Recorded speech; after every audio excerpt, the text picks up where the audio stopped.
5 seconds to go.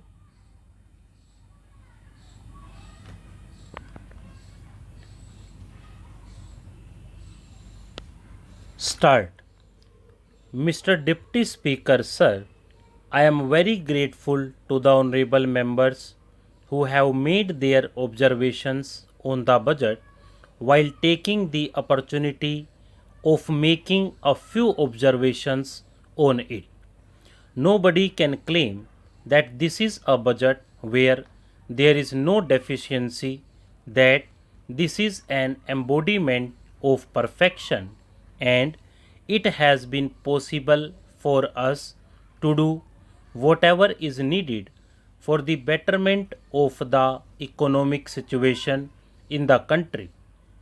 At the same time, it has been very correctly pointed out that in a situation like ours, the finance minister had little option, or rather very little space, for accommodation to provide a budget on the one hand, keeping his eyes on the need of growth, and on the other to see that the peculiar economic situation which has been created as a result of constant demand does not deteriorate further. In view of that, it has been admitted by almost all the speakers, including the distinguished leaders of the opposition, that an increase of the order of 31% in the plan outlay would go a long way and would create an investment climate which would ultimately be beneficial for the country. Now, while making these observations, he expressed his doubt whether the unbridged gap on the revenue side would create further instability factor on the price front. Keeping in view the situation as it is today and the economic disciplines and various measures which we have resorted to, perhaps we can modestly claim, unless certain external factors come into the picture, it would be possible for us to maintain the price stability as it is today, and at the same time, as it has been expressed by the finance minister in his speech, by reducing the taxes both on direct and indirect side, the total revenues of the country would not be reduced. It is no use suggesting that the budget is for the money bag and that the budget is full of concessions for monopoly houses. The budget is an instrument through which the government tries to control and regulate the economy of the country for the current year, and in this year's budget also that exercise has been made nothing more, nothing less. Therefore, to categorize it either as a budget of money bag or a budget for monopoly houses is perhaps incorrect. In fact, it reduces the taxes for various categories. One point has been raised by my honorable friend that the percentage of reduction of taxes in the lower income group are not adequate, while the percentages of reduction of taxes in the upper income group are more. In this connection, I would like to point out one aspect which should be kept in mind.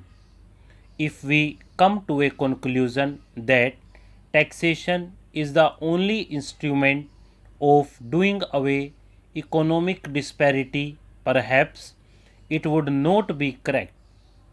There are certain other factors which must be taken into account in this respect. In a developing economy like ours, no doubt, taxation is a very important instrument of doing away economic disparity, but at the same time, there are certain other factors which also contribute for making the desired goal, such as investment policy, industrial licensing policy, and there is no denying the fact that for the last few years the government is trying to concentrate on those fronts. Therefore, when certain tax rates have been reduced, it would not be correct to come to a conclusion that we have given up our idea of doing away economic disparities which prevail in the society. I would like to submit that the basic objective of our taxation system is progression in the rate of taxes. Even in the present tax structure, as it has been pointed out by my honorable friend while making his justification for reduction, but on the wealth tax side, this does not find any justification. Some people may be wondering why we cannot have a higher percentage of taxes. Sir, from the experience that we have gained during all these years, it has been established that a higher rate tax at a certain stage becomes counterproductive. There is no denying in the fact that the rate of tax for income of over 90% that does create distortion not only in one form but in many directions. That does not mean that if somebody has acquired income or wealth up to a certain level, he does not acquire wealth anymore.